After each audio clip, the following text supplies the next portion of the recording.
Telangana times న్యూస్కి స్వాగతం.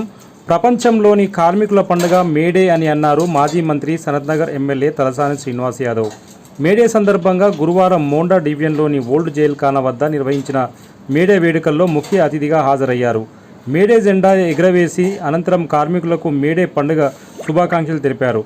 ఈ సందర్భంగా ఆయన మాట్లాడుతూ కార్మికులు చేసిన పోరాటాలు, సాధించిన విజయాలు మేడే సందర్భంగా స్మరించుకోవాలని సూచించారు.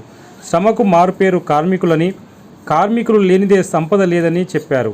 ఈ కార్యక్రమంలో మోండా డివిజన్ బీఆర్ఎస్ పార్టీ అధ్యక్షుడు ఆకుల హరికృష్ణ, నాయకులు జయరాజ్, మహేందర్, కార్మిక సంఘం నాయకులు వెంకటేష్, సంజీవ, దశరథ్, శివ, దేశపాక గోవర్ధన్ తదితరులు పాల్గొన్నారు.